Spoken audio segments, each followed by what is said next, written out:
There is something in your kitchen right now that has saved more human lives than any vaccine, any surgeon, or any army in history. You walk past it dozens of times a day without a second thought. You stick photographs on it, you rate it at midnight, and you complain when it makes too much noise. But that quiet hum you have learned to ignore? That is the sound of one of the most consequential inventions the human race has ever produced. Before the refrigerator, milk could kill you. Meat lasted a day. Butter had to be salted so heavily that it barely resembled what we think of as butter today. In summer, heat turned food into a race against time that most people lost more often than they would like to admit. For most of human history, keeping food cold was not a matter of convenience. It was a matter of survival. And the invention of mechanical refrigeration did not just change kitchens, it changed cities, reshaped agriculture, and fundamentally altered what the entire world eats. From ancient underground ice chambers to deadly chemical coolants to the quietly humming appliance in your kitchen right now, this is the story of how humanity learned to harness the cold. For thousands of years, humans faced one relentless and universal problem: food spoils. Bacteria multiply rapidly in warm temperatures, and before modern preservation existed, the consequences of getting it wrong were not just unpleasant, they were fatal. People developed clever solutions, and some of them were remarkably effective. Root cellars were underground rooms that used the Earth's cool, stable temperature to store root vegetables, apples, and cabbage through long winters. Spring houses were small stone buildings constructed directly over natural cold springs, keeping dairy and other perishables cool through the warmest months. Ice boxes, insulated wooden cabinets lined with tin or zinc, held large blocks of harvested ice and were considered something of a luxury for those who could afford them. Beyond cooling, preservation techniques filled in the gaps. Salting drew moisture out of meat, starving the bacteria that caused decay. Smoking fish and meat inhibited bacterial growth while adding flavor that became so beloved it persists as culinary tradition to this day. Drying removed moisture from fruits, vegetables, and grains to prevent rot. Fermentation and pickling preserved vegetables and dairy in acidic environments, vinegar, brine, whey, that stopped spoilage cold. Fat sealing involved cooking meat and storing it submerged in lard or tallow to block out oxygen entirely. Everything we now take for granted as a flavor or a delicacy, smoked bacon, salted cod, dried figs, pickled cucumbers, began not as gourmet choices, but as desperate necessity. These were the tools humanity built to fight time, and they worked well enough to allow civilization to grow. But they were never enough. Ancient engineers understood something that modern people rarely appreciate: that cold itself could be harvested and stored. In ancient Persia, builders constructed massive underground ice storage systems called yakchals, dome-shaped structures with thick insulated walls that stored ice harvested during winter and kept it frozen through the scorching summers of the Iranian plateau. These were not primitive improvisations. They were sophisticated architectural achievements, some capable of storing enough ice to serve entire communities through months of desert heat. In Rome, wealthy citizens packed snow, brought down from mountain elevations, into deeply insulated pits, covering it with straw and earth to slow the melting. In colonial America, ice was cut from frozen lakes during winter and hauled to ice houses, where it was packed tightly in sawdust that acted as insulation, keeping large quantities frozen well into summer. These systems worked, but they shared a fundamental limitation: ice melts. It requires significant labor to harvest, transport, and store, and it is simply not available everywhere on Earth.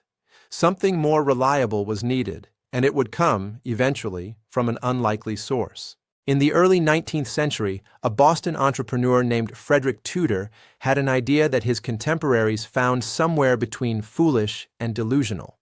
He wanted to ship ice cut from frozen New England lakes to the Caribbean. People laughed. The concept seemed self-defeating. Ice would melt long before it arrived anywhere useful. But Tudor saw something others did not. Ships sailing from Boston to the Caribbean returned nearly empty, which meant cargo space was extraordinarily cheap. Sawdust, a byproduct of the region's abundant lumber mills, was essentially free. Tudor developed a system for insulating ice blocks during transport using that sawdust, and he built ice storage facilities at his destinations, structures that borrowed principles not entirely unlike those ancient Persian yakhchals, capable of preserving ice year-round in tropical climates. Within years, Tudor was shipping frozen lake ice across the world, to Cuba, to India, and eventually to South America. He became known, without irony, as the Ice King. By the middle of the 1800s, ice boxes had become common fixtures in middle-class homes across the United States and much of Europe. An ice box was not mechanical or electric. It was simply a wooden cabinet lined with zinc or tin and insulated with cork or sawdust. A block of ice sat inside, slowly cooling the compartment below as it melted. The icebox was a genuine improvement over everything that came before it, but it came with a dependency that would eventually prove intolerable. You needed regular ice deliveries. In hot weather, even well-insulated ice melted faster than anticipated. A missed delivery in August was not an inconvenience. It was a crisis. The real breakthrough, the one that would finally sever humanity's reliance on weather and geography, would not come from frozen lakes. It would come from chemistry. The principle behind mechanical refrigeration is surprisingly elegant. When a liquid evaporates, it absorbs heat from its surroundings. Scientists in the 1700s began experimenting with this property to create artificial cooling, and by 1834, an American inventor named Jacob Perkins had built the first functioning vapor compression refrigeration system. It used ether as its refrigerant, and it worked, but ether has a particularly unfortunate quality. It tends to explode. Making it suitable for domestic use was essentially impossible. Throughout the late 1800s and into the early 1900s, refrigeration systems in commercial and industrial settings used toxic gases including ammonia, sulfur dioxide, and methyl chloride. These chemicals were effective coolants, but if a system leaked, which systems of that era frequently did, the consequences could be lethal. Several fatal accidents occurred in homes due to refrigerant leaks during this period, and the fear of poisonous gas seeping from a kitchen appliance was entirely reasonable and well-founded. The industry desperately needed something safer. In 1928, that something arrived. A team of chemists, including Thomas Migley Jr., working at General Motors, developed a new class of refrigerants that would come to be known commercially as Freon. These chlorofluorocarbon compounds were non-toxic, non-flammable, and chemically stable under normal conditions. They did not explode. They did not poison families in their sleep. The introduction of Freon fundamentally transformed the refrigerator from a dangerous industrial curiosity into a safe, viable household appliance, and the market responded accordingly. Through the 1930s and 40s, electric refrigerators began replacing ice boxes in homes across the country. Separate freezer compartments became standard during the 1940s, and the term deep freeze entered everyday American vocabulary as a description for the standalone freezer units that began appearing in basements and garages. The development of reliable home freezing intersected with another revolution happening in parallel. In the late 1920s, a naturalist and inventor named Clarence Birdseye had been experimenting with a method of flash freezing fresh vegetables and fish that preserved their texture, flavor, and nutritional content in ways earlier freezing methods had failed to achieve. He had observed that fish caught and immediately frozen in the Arctic winter retained far better quality than fish frozen slowly, and he spent years perfecting a commercial process that replicated that rapid freeze artificially. The Postum Company, the predecessor to what would become General Foods, acquired Birdseye's technology and began bringing frozen vegetables to American grocery stores under a brand name that millions of households still recognize today. The technology proved transformative. Frozen food was no longer a compromise or a last resort. It was a legitimate, nutritionally sound option that dramatically extended the usable life of perishable foods. Combined with the rapid spread of home refrigerators, the frozen food industry established a foundation that would eventually support an entirely new global food system. After World War II, refrigerator ownership in the United States expanded at a pace that was genuinely extraordinary. By the 1950s, more than 80% of American households owned one, and the appliance was rapidly becoming standard across the developed world.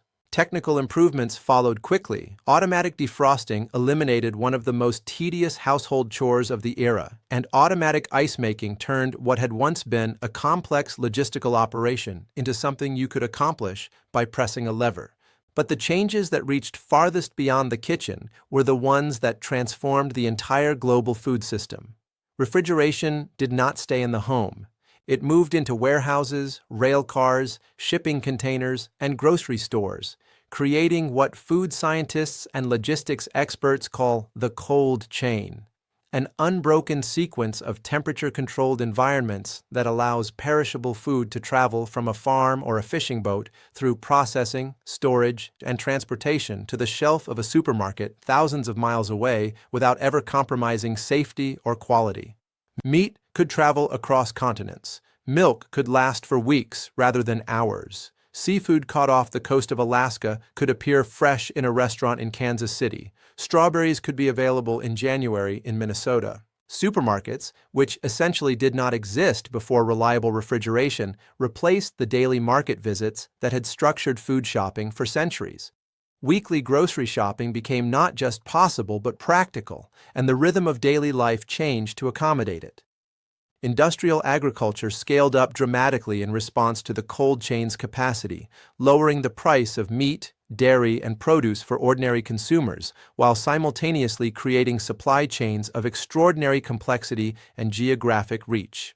The story of Freon, however, did not end with triumph. It ended with one of the most significant environmental discoveries of the 20th century.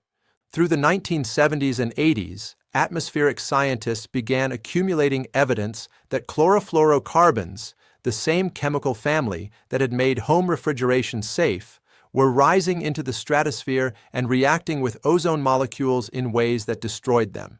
The ozone layer, which filters ultraviolet radiation from the sun and protects living organisms on the surface of the Earth from radiation damage, was thinning at a measurable and alarming rate, particularly above Antarctica. The global response was the Montreal Protocol of 1987, an international agreement to phase out the production and use of ozone-depleting substances, including the chlorofluorocarbons used in refrigeration and air conditioning. It became widely regarded as one of the most successful environmental treaties in human history, and subsequent decades of atmospheric monitoring have confirmed that the ozone layer has slowly but measurably recovered since its implementation. The story of refrigeration offers a lesson that repeats itself throughout the history of technology. Every innovation solves one problem and, in doing so, plants the seed of another. The cycle of discovery, consequence, and adaptation never fully stops. Before mechanical refrigeration, daily life organized itself around the perishability of food. People shopped every day because they had no choice. Meals were built around what was seasonal and what was locally available.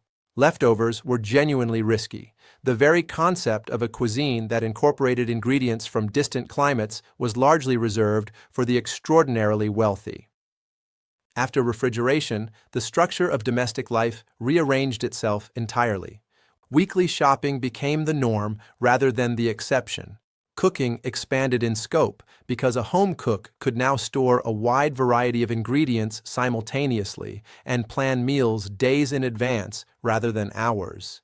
The fusion of different culinary traditions, the mixing of ingredients and techniques from different cultures and geographies, became something that ordinary home cooks could participate in, not just professional chefs in wealthy cities. The refrigerator quietly expanded human diets beyond the constraints of geography and season in ways that would have seemed miraculous to earlier generations. Nutritionally, the effects were significant and largely positive. The ability to store fresh meats, vegetables, and dairy for extended periods without relying on salt, smoke, or fat increased the consumption of nutritionally diverse foods across income levels. The chronic health problems associated with diets heavily dependent on salted and smoked preserved foods, excess sodium, limited variety, near absence of fresh produce in winter, eased as refrigeration became universal. As of 2026, the global cold chain is one of the largest and most complex logistical systems ever assembled, handling hundreds of millions of tons of temperature-sensitive food annually. Refrigeration technology itself has continued to evolve. Modern units are dramatically more energy efficient than their mid-20th century predecessors, and smart refrigerators with inventory management and remote monitoring represent the latest chapter in an innovation story that began in ancient Persian desert architecture. The refrigerator does not feel revolutionary. It does not sparkle. It does not move. It sits in your kitchen, covered in photographs and children's drawings and appointment reminders, and it hums, that quiet, constant, entirely unremarkable hum. But what that sound represents is one of humanity's greatest and most underappreciated achievements: the ability to slow decay, to extend freshness, to push back against the biological clock that governed what people could eat, where they could live, and how long their food could sustain them. From ancient ice pits dug into Persian earth to the chemical laboratories of the 1920s to the global supply chains that put fresh produce in your hands regardless of the season or your distance from a farm. The refrigerator did not just cool food, it reshaped civilization. And the next time you open that door without thinking, reach past the leftovers and pull out something cold, remember that what you are holding is the end result of 10,000 years of human ingenuity aimed at solving a single, ancient, utterly relentless problem. Food spoils, and we refuse to accept it.